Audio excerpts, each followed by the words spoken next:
বাংলাদেশ থেকে ভারতীয় কূটনীতিকদের পরিবার সরিয়ে নিচ্ছে ভারত, এরকম একটা খবর বাংলাদেশের মিডিয়ায় এসছে। এটা ইনফ্যাক্ট ভারতের মিডিয়ায় প্রথমে এসেছিল, সেটার বরাতে বাংলাদেশে প্রকাশিত হয়েছে। আমরা খুব হালকাভাবে এটা দেখা ঠিক হবে না। আমাদের সরকার উচিত হবে সতর্ক থাকা, এবং শুধু সরকার না, আমাদের রাজনৈতিক দলগুলো সতর্ক থাকা খুব জরুরি। নিউজটা আগে একটু দেখি কি বলা হচ্ছে। এখানে বলা হচ্ছে, বাংলাদেশ ভারতের হাইকমিশন ও সহকারী হাইকমিশনগুলোতে দায়িত্বরত কূটনীতিক ও অন্যান্য কর্মকর্তাদের পরিবারের সদস্যদের ফিরিয়ে নেওয়ার সিদ্ধান্ত নিয়েছে নয়াদিল্লি। বাংলাদেশের নিরাপত্তা পরিস্থিতি বিবেচনায় মঙ্গলবার এই সিদ্ধান্ত নেওয়া হয়েছে বলে সরকারি সূত্র জানিয়েছে। জাতীয় সংসদ নির্বাচনে কয়েক সপ্তাহ আগে এরকম একটা ব্যবস্থা তারা নিয়েছে বলা হচ্ছে।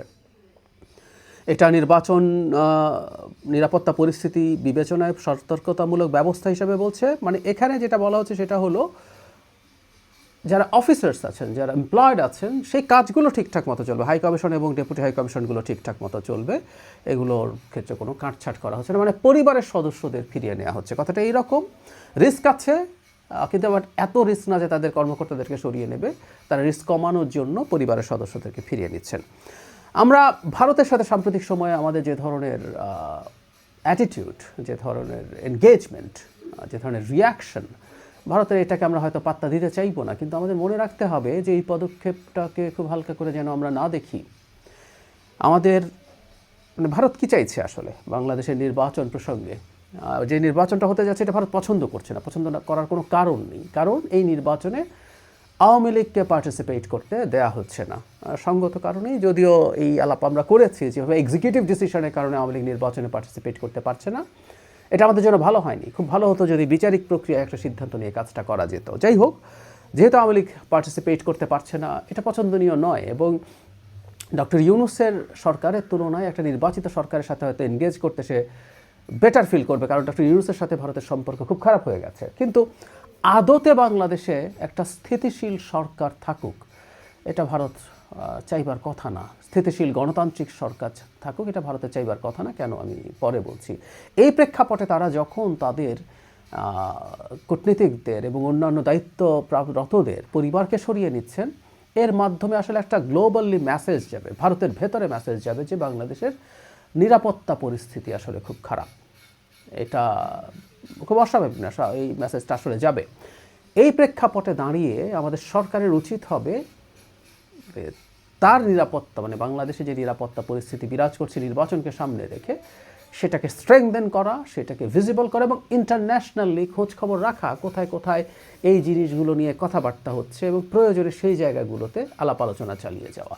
কারণ বাংলাদেশে একটা খুবই খারাপ পরিস্থিতি তৈরি হয়েছে, এটা আমাদের নির্বাচন কেমন হচ্ছে সেটাকে প্রশ্নবিদ্ধ করার সম্ভাবনা আছে। আমরা কেউ বলতেই পারি এই সরকার আসলে আইনশৃঙ্খলা পরিস্থিতিকে একদমই ঠিকঠাক মতো নিয়ন্ত্রণ করতে আগেই পারে নাই, নির্বাচনকে সামনে রেখে। বিশেষ করে যখন এখন নির্বাচনের ক্যাম্পেইন শুরু হয়ে যাচ্ছে, সেই ক্যাম্পেইনের সময় যখন সব রাজনৈতিক দলের প্রার্থীরা, নেতাকর্মীরা মাঠে ক্যাম্পেইনে থাকবেন, তখন সংঘাতের সম্ভাবনা উড়িয়ে দেওয়া যায় না। সেই প্রেক্ষাপটে আসলে কি হবে না হবে এটা নিয়ে প্রশ্ন আসতেই পারে। আমি মনে করি সরকারের এটা নিয়ে খুব দ্রুত পদক্ষেপ নেওয়া উচিত। ভারতকে আন্ডার এস্টিমেট করা ঠিক না। আমরা এটা ঠিক যে ভারতকে শেখ হাসিনার সাথেই আমরা পরাজিত করেছি। বাংলাদেশে শেখ হাসিনার পরাজয় শুধু শেখ হাসিনার পরাজয় না, এটা ভারতেরও পরাজয়। ভারত যেভাবে বাংলাদেশকে একটা কলোনি বানিয়ে রেখেছিল শেখ হাসিনার সময়ের 15 বছর, সেখান থেকে বাংলাদেশ ভারতকে পরাজিত করে বাংলাদেশ স্বাধীন হয়ে উঠেছে। এই পরাজয় তো আসলে ভারত মানবে না, সহজে স্বীকার করবে না। তার গ্লোবাল ট্র্যাকশন আছে প্রচুর, ভারতের সফট পাওয়ার আছে, মিডিয়ার ওপরে তার নানা রকম ইনভলভমেন্ট আছে, তার দখল আছে ভারতীয় বংশোদ্ভূতদের।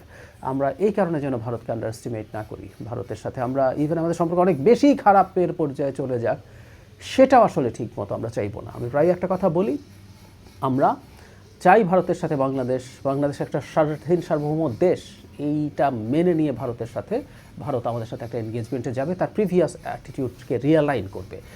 কিন্তু ওই যে বললাম, একটা ঝুঁকি আছে, যে কারণে আমাদের রাজনৈতিক দলগুলোরও সতর্ক থাকতে হবে। ঝুঁকিটা হচ্ছে, একটা গণতান্ত্রিক বাংলাদেশ যেটা রেগুলারলি নির্বাচন হয়, সরকার জনগণের ভোটে থাকে, এটা ভারতের জন্য ভালো কিছু না। কারণ জনগণের সমর্থন রাখা, সমর্থনে নির্বাচিত হওয়া কোনো সরকার আবার ভবিষ্যতে নির্বাচিত হতে চায় এমন কোনো সরকারের পক্ষে ভারতকে শেখ হাসিনার মতো দূরেই থাকুক, তার অর্ধেক বা 1/4 ব্ল্যাঙ্ক চেকও দেওয়া সম্ভব হবে না। সুতরাং গণতান্ত্রিক একটা উদার গণতান্ত্রিক বাংলাদেশ ভারতের স্বার্থের পক্ষে না, এবং বাংলাদেশে একটা র্যাদার স্বৈরাচারী সরকার, যাকে ভারত সরকার ম্যানেজ করে ফেলতে পারবে, ব্যক্তিকে বা একটা দলকে তার সাথে নেগোশিয়েট করে তাকে ক্ষমতায় রেখে, এটা ওর জন্য বেস্ট অপশন, হাসিনা মডেলের মতো।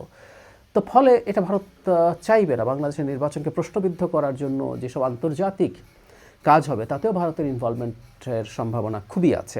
সেই প্রসঙ্গে আমি বলতে চাই আমাদের রাজনৈতিক দলগুলোকেও, মানে সরকার তো বটেই, রাজনৈতিক দলগুলো অ্যাট এনি কস্ট তাদের মধ্যে সংঘাত পরিহার করা। এটা আমি খালি ভারত বা ইন্টারন্যাশনাল কমিউনিটির কথা বলছি না।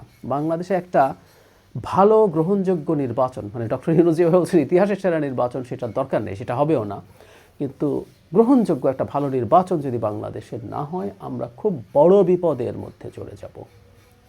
আমাদের চারদিকে আলামত দেখছি যে আমাদের মধ্যে সংঘাত তৈরি হবে। রাজনৈতিক দলগুলোকে যতটা সম্ভব তার চেয়ে বেশি সংযম দেখাতে হবে, যেন তারা তার পরস্পরের মধ্যে কোনো সংঘাতে, মারামারিতে জড়িয়ে না পড়েন। একটা সঠিক নির্বাচনের মাধ্যমে বাংলাদেশের গণতান্ত্রিক ব্যবস্থার পুনঃপ্রবর্তন যদি না হয়, বাংলাদেশ মারাত্মক বিশৃঙ্খল অবস্থায় পৌঁছে যাবে, এমনকি একটা গৃহযুদ্ধের পরিস্থিতি তৈরি হবে না, এটাও কেউ বলতে পারেন না। আমরা যেন সতর্ক হই। চারদিকে বহু খেলোয়াড় মাঠে নেমে গেছেন, মাঠে আছেন, আরও নতুন নতুন করে নামবেন।